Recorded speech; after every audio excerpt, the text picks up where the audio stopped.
Chris in his days, no, 40 on me, that's a bribe. You not sanction on the block. Send 100 shots to your top. You know I'm like that. 3-1, but I still fight back. Keep the pistol on the right like a right tap. Let's go.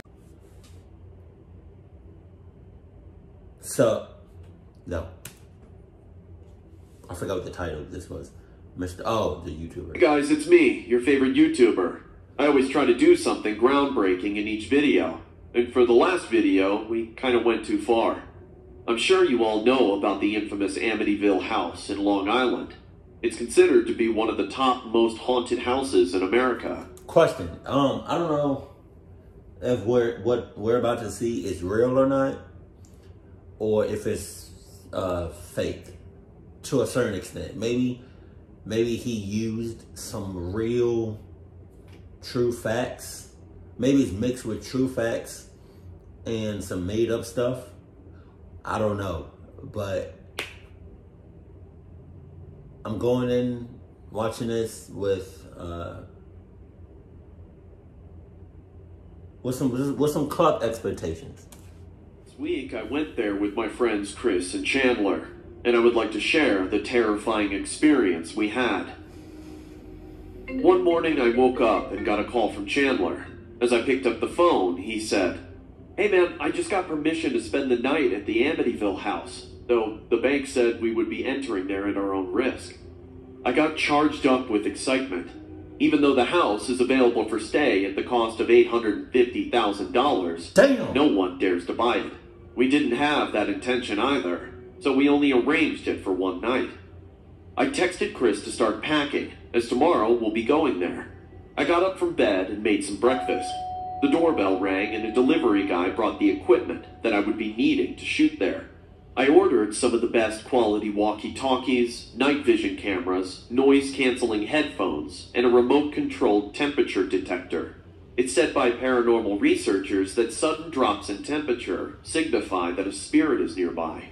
I don't know exactly if it'll work, but there's no harm in checking it. Yeah, so, it is. Finally, at around 9 p.m., Chandler and Chris came to pick me up, and we started our journey. It was a warm summer night. We were all extremely excited. You all know Chandler, even though he was a bit scared, was trying hard to suppress it by making jokes. I was driving the car while Chandler sat beside me, and Chris on my back. Suddenly, Chris said, "Never thought we'd get to spend a night at the Amityville house. I hope you're well aware of the history of this house, Chandler." I laughed and said, "Why don't you tell us in detail, Chris? It'll take half an hour or more to reach there." So y'all want to talk about the details and pretty much everything y'all need to know about the house on the way to the house, and not talk about it the day before or any previous days before. Y'all decided to talk about it going to the house. 3 clock asses in one car. Anyway, I never got the complete story of why that house became so terrifying in the first place. Sure, I did quite a bit of research on that house over the past few weeks, so here you go. Wait, whoa, wait a minute. So you done some research, like you said, over the past few weeks, and you just now talking about this.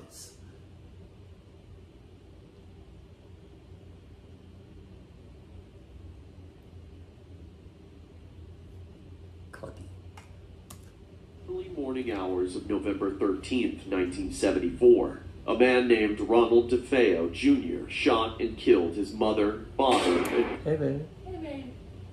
Okay. Yeah, that's what I'm saying. Hey. siblings while they slept in their suburban home at 112 Ocean Avenue, Amityville, New York. Oh my God. DeFeo was convicted for their murders, and he remained in prison today. Now, this brutal mass murder made the house infamous. It became available for stay again. In December 1975, the Lutz family moved in, George and Kathy Lutz, along with their 3 children, but lasted just 28 days in the house. Shit. Now, they said terrifying paranormal activities took place during their stay, which they linked to the murders. There were sightings of demons, such as one night the kids saw a man standing at the end of the corridor and watching them. Then, objects moved on their own. Suppose they were having dinner, when suddenly a chair nearby slid on its own. They even saw slime pouring from the walls. There was also a fly infestation in the dead of winter. Mr. Lutz claimed to hear strange demonic voices, as if people were whispering in the walls.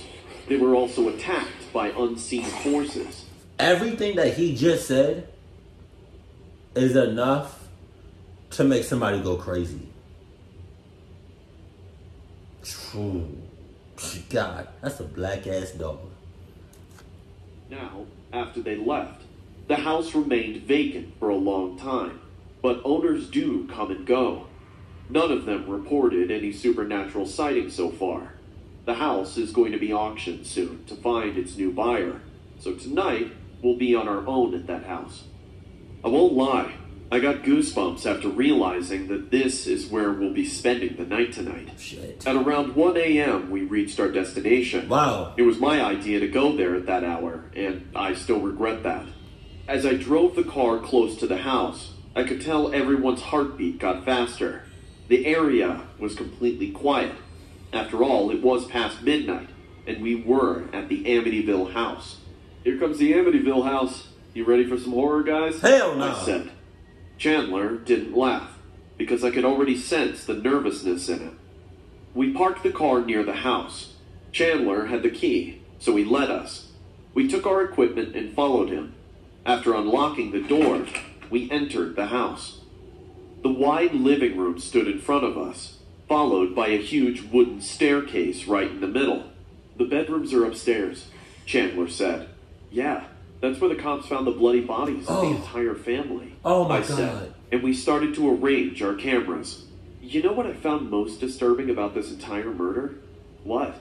All of the 6 family members were found dead in that room, and all of them were sleeping, facing upside down on the bed. Don't you think that's a bit unusual? I laughed and said, well, the entire story is unusual. I mean, some people say there's been a second murderer involved in the case who never got caught. Can you imagine how terrifying that is? I mean, guys, what was that? We took out our flashlights and started to walk upstairs. The house had electricity, but we chose to keep the lights off for a spooky ambiance. Our heavy steps were making the wooden stairs creak. We stopped in front of the first bedroom door. Chris said in a low voice, this was the room of Mr. and Mrs. DeFeo. Their son, Ronald DeFeo, must have shot them from where they were standing now. Damn. His words gave me chills. Suddenly, I saw Chandler was nowhere. The hair on the back of my neck stood up like sharp needles. Where's Chandler? He was right behind us. I don't know. I thought he was coming with you. Chris and I immediately started looking for him. What you talking about? Y'all was just all together. What? Oh, God. Chandler? Chandler? Where are you? Clock him. We checked all the bedrooms upstairs. Leave. But he wasn't there. Leave. We came down rushing, and I was just about to take the last step when Chandler jumped from the darkness, scaring the hell out of us. The real question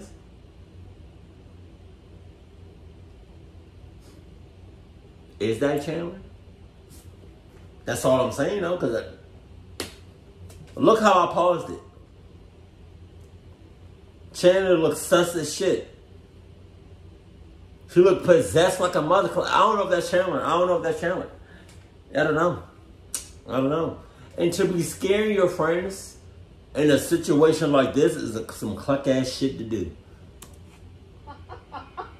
And you guys thought that I would be the one who would be scared easily. Not funny, you dumbass. Come on, Chandler, if you're so brave, then prove it. Don't try to scare us like a kid, I said in an angry voice. But I did scare you, didn't I?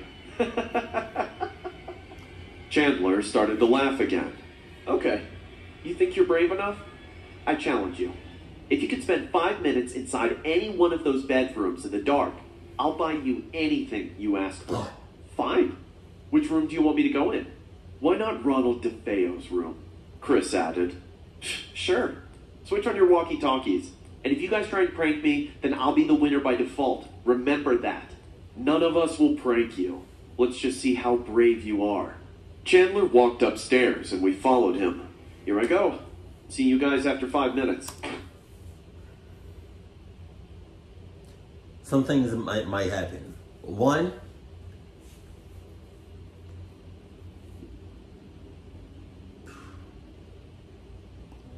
he might be dead. Right. Two, nothing may not happen to him at all. Or three, he may come out as a possessed Chandler.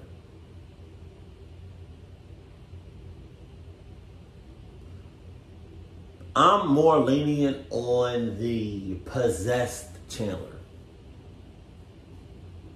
It's highly unlikely that he's gonna come out just fine. What do y'all think? Let me know in the comment section below. He then went inside the bedroom and locked the door from inside. Chris and I stood in a distance and started our stopwatch for the countdown. It's dark in here, guys, but I can take this, Chandler said in his walkie-talkie. No talking, just be quiet. A minute went by and nothing happened. The house was getting really cold all of a sudden. I checked the time on my phone and it was 3:10 already. So far, we didn't see anything paranormal. Hence, Chris was getting impatient. We waited like that for 4 minutes straight. No one was talking. It was just pin-drop silence. Chris was shooting the incident on his camera. I think Chandler was right. This place is not at all haunted. But as soon as Chris said that, the doorknob started to go up and down horrifyingly. Chandler, stop doing your sick stunts. You aren't scaring us anymore. What? I can't even see the doorknob. It's so dark. You guys are doing this to scare me. The doorknob was moving like crazy. I don't know what happened inside, but I heard Chandler screaming at the top of his lungs. Chris and I bolted on the door. Chandler, open the door! But no sound came from inside. Chandler's walkie-talkie lost its connection as well. Without thinking much, we kicked hard on the door together, and it swung open. Chandler was lying on the floor, unconscious. He was gagging in fear. Chris and I lifted his hands onto our shoulders, and we were about to leave the house just when we heard a huge gunshot right in the room. Someone fired from the darkness of the room, and a sudden flash of light took place. In that flash, we saw two bloody dead bodies lying on their stomach on the same bed where Mr. and Mrs. DeFeo were murdered. Oh my God! We have to get out of this house right now! Hurry, Chris! I can't explain how we got out of that house carrying Chandler, but as soon as I got into the car, we locked the door and drove away. On the way home, Chris and I didn't say a single word, except when we reached home. Chris said, I noticed the time when the doorknob started to move rapidly. It was at 3:15 a.m. So, what happened at 3:15 a.m.? I asked. George Lutz was said to wake up at 3:15 a.m. every morning, which was around the time Ronald DeFeo carried out his murders. God damn. Before starting the story, I would suggest you guys to go subscribe to the channel. It turns out that most of you guys who watch me aren't actually subscribed. So, if you like the content and want to support the channel, go ahead and subscribe and hit the bell. It's free, and you can always change your mind later. Alright, so about that first one. Did Mr. Beast really make a video of him going to a haunted house? Or was this all, like, totally 100% made up? Let me know in the comment section below. PewDiePie. Last month, I took my wife on a road trip. After reaching 109 million subscribers on my YouTube channel, I could finally take some break from work. Not bragging, but I am glad people loved my content and showered me with love. Anyways, we were driving amidst the woods. My wife, Marzia, loves traveling. I turned on some music and rolled down the windows of my car. The weather was soothing. Cold wind combined with the sweet smell of wildflowers refreshed us. I am loving this. This place is so quiet, isn't it, Felix? Yeah. Hey, can you hear the sound of the crickets? Isn't it unusual to hear them chirping in daytime? Well, they say it's always night inside the woods. Tall trees were surrounding us. As I tried to look into them, I realized Marzia was right. Even in the broad daylight, the woods appeared to be dark and mysterious. Wow. I got distracted looking at the woods on my left when suddenly Marcia screamed, "Watch out!" I immediately looked ahead and out of panic pressed the brakes too hard. The car stopped, making a creaking noise. "Oh my God, are you all right, hon?" "Yes, I'm fine." What was that?" I got down from the car and walked ahead to check. There were rotten remains of a deer lying in front of our car. Marcia came out and stood beside me. Some car must have run over this poor animal. Why did y'all both get out the car? So now, if something clucked up happens, y'all both are clucked. Why did one of y'all just stay in the car? Jesus. I said, "I don't think so." "Why do you say that?" "Look at the stomach area." Marcia pointed to the stomach of the dead deer, and I realized she was right. The deer's stomach was cut open. Someone sliced up these poor animals, making the entrails gush out. It was a pretty disturbing sight. "The smell's making me nauseous. I'm gonna go inside the car." Marcia got in the car and closed the car door quite loudly. I picked up a long wooden branch lying on the side of the road and started to move the dead animal from the middle of the road. While I was doing this, I heard footsteps on rustling leaves coming from the woods. These woods are completely wild, and it's absurd to think that there could be a house or residence inside it. I turned around and kept staring at the darkness amidst the long tree. "Felix, what's taking you so long?" Nothing. Coming in a minute, hon." The sound stopped as soon as Marcia called for me. Even though I was 100% sure that those were the sounds of footsteps on dry leaves, I ignored them. After moving the dead animal from our way, I came back to the car. I started the engine and we took off again. We planned to visit our friends at their farmhouse. The farmhouse was quite far, hence we decided to go by road. Marcia wanted to enjoy the view of nature, hence we made this plan. I wanted to reach the farmhouse before dawn, because driving amidst the woods after dark is not a good option. There's a high chance of getting lost, and due to network issues, our GPS wasn't functioning properly as well. Oh yeah? While driving, something really weird started to happen. Marcia and I both could smell a reeking odor inside the car. It was odd because none of us stepped on the rotten flesh. Marcia got nauseous, so I had to stop the car after traveling for a mile or so. "I think you need to get some fresh air. The smell of rotten flesh has hit your mind. It'll take us 1 or 2 hours before reaching the farmhouse." So you telling her to step outside in the woods and get some fresh air instead of keep driving and just rolling down the window and sticking your head out the window and getting some fresh air like that. Felix, if you don't want your girlfriend around, just say that. It's 3 p.m. already, but I think we can take a break for 15 to 20 minutes. I thought I would drive faster a bit and reach the farmhouse before dawn. I just wanted to make sure my wife felt all right before I started driving again. Your wife, my bad. "Do you hear that?" Marcia said in a surprised voice. "Hear what?" "The sound of water. Lots and lots of water." I tried to listen carefully and heard water splashing rapidly somewhere in close distance. Damn, Marcia has way better hearing than mine. It could be a river or a waterfall inside the forest. Let's go see it. What? I don't think...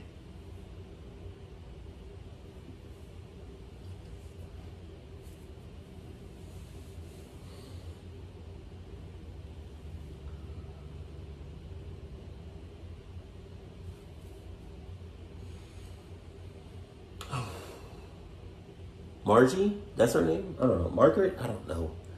They both cluck asses. That's what I do know. Why would you even say some shit like that? Margie. Margaret. If you don't want your husband around, just say that. If y'all just want to end each other's life, just say that. We started to walk into the woods, following the sound of water. So many unknown birds were chirping around us. The rustling sound of leaves made us feel that we weren't alone in these woods. After walking for a mile like this, We finally reached the source of the sound. It was a wild river. The current was really heavy, and the water flow was a lot. Marzia sat on the bank, dipping her feet into the water. I was a bit worried because of the heavy current, but she was careful on her own, so I didn't say anything. The view was breathtaking. Green trees were all around. It was a light blue sky and this huge, unstoppable river. I could breathe the fresh air without any worry. I took out my phone and started to click pictures. While I was doing so, my eyes went to the other side of the river. I saw a creepy-looking man standing on the other side of the river and watching Marzia with his dead, cold eyes. Wow. I wanted to tell him to get lost, but he wasn't doing anything, just standing under a tall tree and watching us. That's enough. Did you see that guy there? Why is he staring at us like a freak?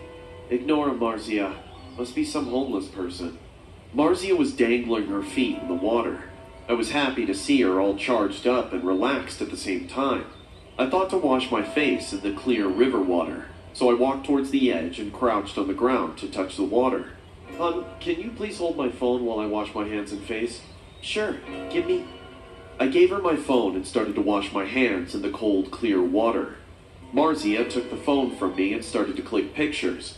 She walked into the shallow water at some distance from the bank. Now she was standing in the river. The water level was up to her knee. Why is she doing that, though? Again, Margie. If you want some cluck shit, just say that. Because that was a real cluck-ass thing for her to do. They both noticed this cluck person in the distance, right? And she moved closer. In a sense. No, she physically moved closer to the guy. Don't go too far, hon. The water current is really strong in the middle of the river. Yeah, I'll be fine. I got busy washing my hands. As soon as I splashed the water in my face, I saw the man on the other side wasn't there anymore, and I immediately heard my wife screaming out loud. I looked and saw Marzia was drowning in the river, and that creepy man was pulling her. She was screaming like crazy. I jumped right... Jumped my ass. I would have been like, Margie. I said, hey. That's tough. I told you. What did I say? What did I say? That's tough. He jumped it. In an Olympic, Nick, I would have been, that's tough. I would have been running like shit. River without wasting a single second. By that time, the man had pulled Marzia into the depth of the river, and now he started to swim away towards the opposite side of the river, right where we first saw him. I knew that if I didn't catch her soon, she would float away due to the water current. I swam as fast as I could. I saw her hand floating away, and I realized I wouldn't be able to reach her in time. Suddenly, I noticed a huge log floating on her left, stuck in the mud deep down. Grab that log, hon! Grab it, now! The heavy water flow mixed with the fear of being pulled down by some creepy stranger might have numbed her in pain. But thank God she stretched her hand and grabbed the log with all of her strength. I swam with more speed, and with great difficulty I caught her hand and pulled her right from the water. When I sat her down on the bank, she was panting and sobbing in fear. I looked at the other side, thinking that if I caught that psycho, I would choke him into this river. But he was nowhere to be found. We didn't stay there for one more second. We got inside the car, and I don't know why, but I went to the back to check the trunk. I realized before leaving from home I forgot to lock it. And as I opened it, my stomach dropped in horror. There was dirt all over the trunk. A foul smell was coming from it. And not just that, I saw torn out shoes lying inside the trunk. I realized that the dead deer we came across was nothing but a trap set by that same creepy man who attacked us a few moments back. While we were talking and inspecting the dead deer, the man might have crawled inside the trunk and came all this way with us. The reeking smell in the car was coming from his body. I still don't know why he tried to kill us, or even followed us. But a few months later, after this incident, I read about the mysterious death of a high school teenager. The cops said she went hiking in the woods with her friends and got into the same river for a swim, but somehow she floated away in the current.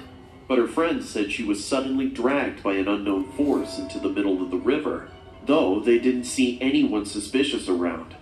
Do you think it was just an accident? My Or ass. is that man still there, waiting for his next victim? Oh.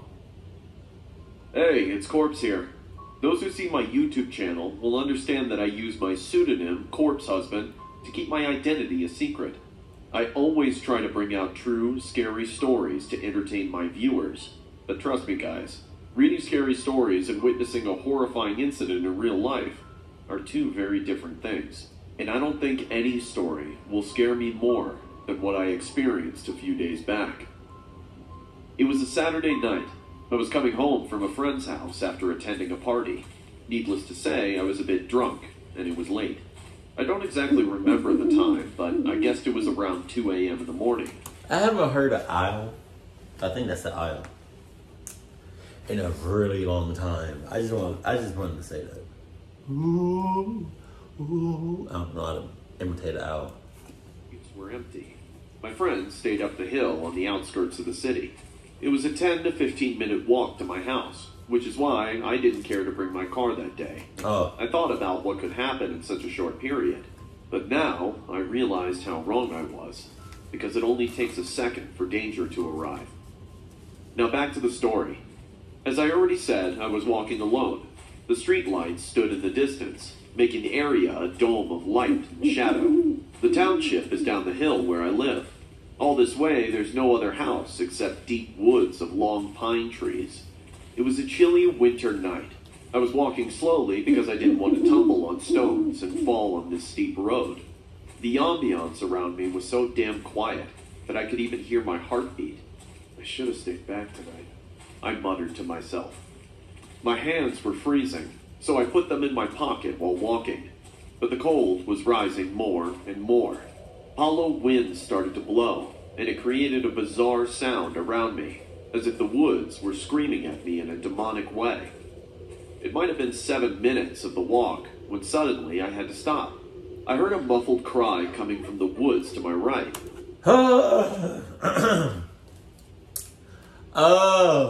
Let me be in a situation like this, God forbid, I'm still walking. I hear you, but I'm still walking, minding my business, not investigating, doing me. Why am I holding these? I don't know.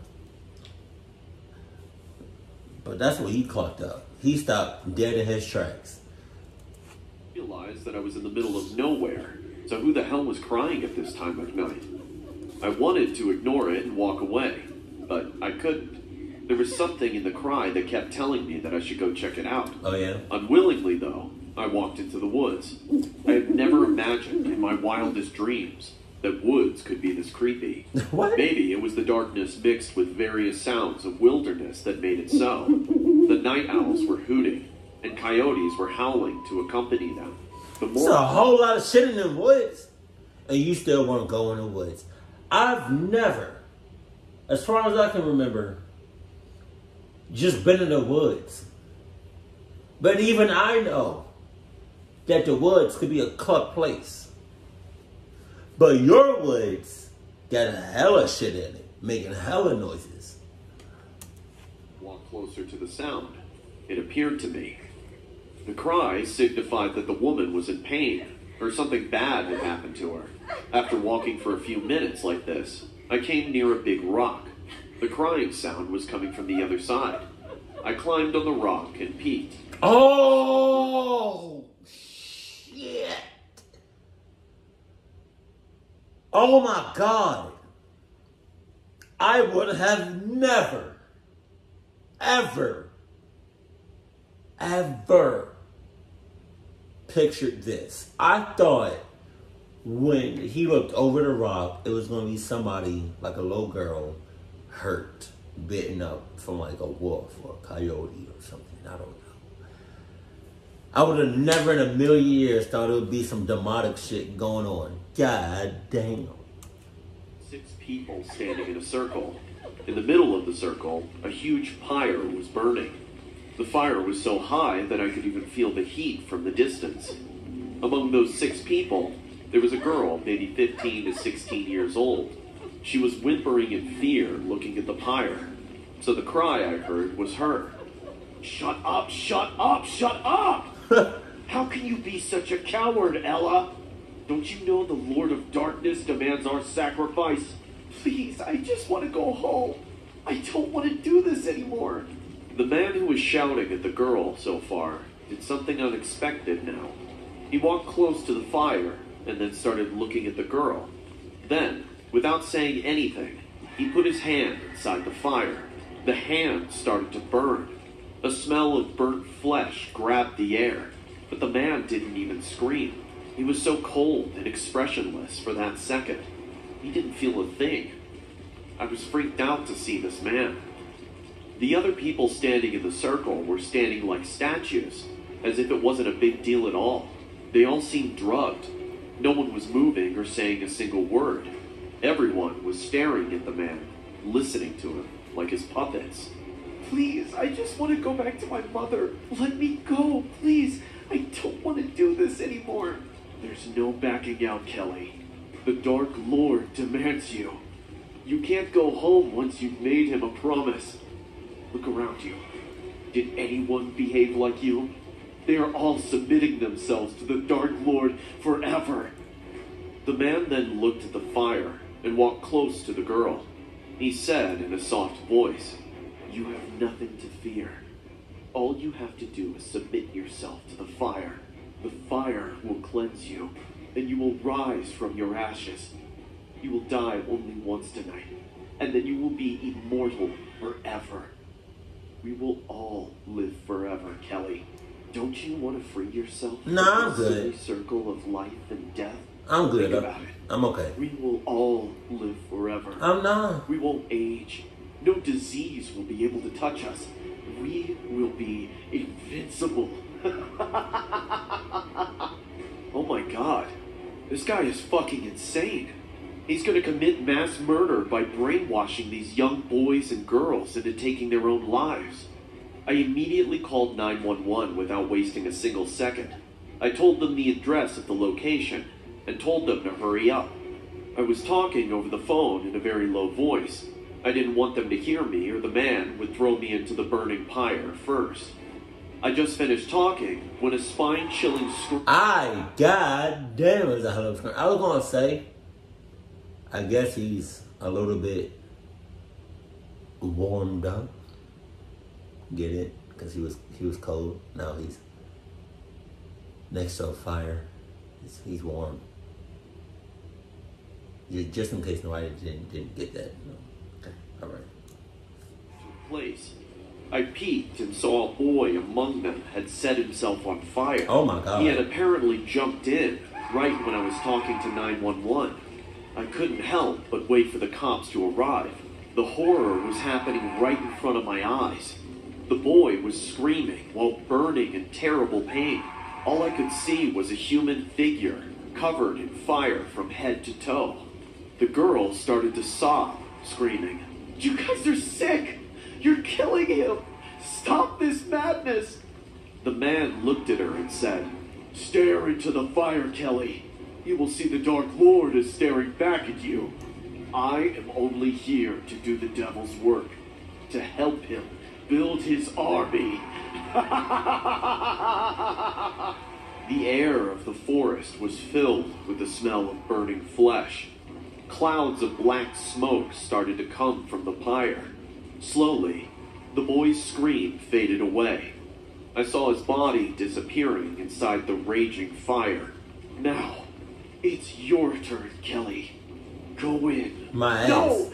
Never! Let me go! Let me go! A girl and a boy grabbed Kelly and started to drag her towards the pyre. Right at that moment, I heard cop car sirens in the distance. The cops were here. They are here. Police! Put your hands over your head and freeze right where you are. Arrest them all. Take that man into custody. The man tried to run away, but 3 cops trapped him from all sides and pinned him down on the ground. How did they come here? Who informed the cops? What the hell is going on? He kept screaming and bashing his followers with foul language. but the cops dragged him into the cop car. I saw a middle-aged man and woman rushing towards Kelly. She ran to them and hugged them tightly. I realized that these must be her parents. It's sad to see how young minds are influenced by cult groups. I'm happy that I could save their lives that day. I still regret not being able to save the boy from killing himself out of stupid beliefs. But to all who are watching this, I just want to say sometimes all you need is a little urge to do good, without expecting to get praised by it. I'm sure none of them knows that I was the one who called the cops, and I don't care about that either. I'm just happy that I could help innocent lives from fading away. You sure about that? Wait, hold on.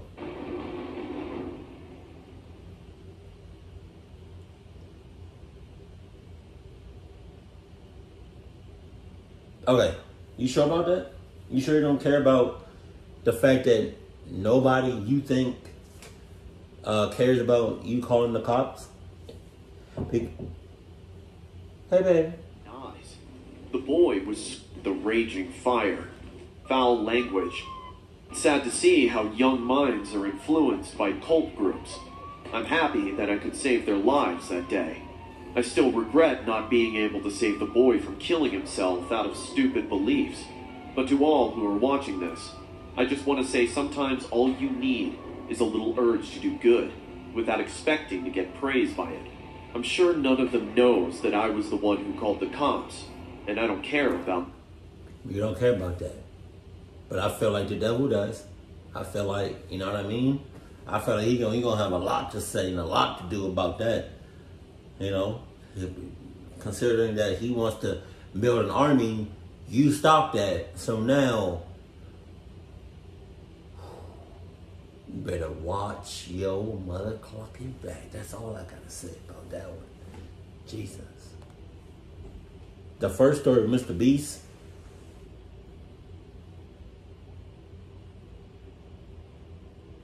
Jesus. Y'all knew what y'all were getting yourself into. Y'all still decided to go. That was on some clock shit. The second one with Felix, PewDiePie. It was on him because he did not lock the door. If he locked the door, I think they would never been in this situation. Excuse me. Also, it was also on her, the wife, because she decided to do some cluck shit and go deeper into the lake.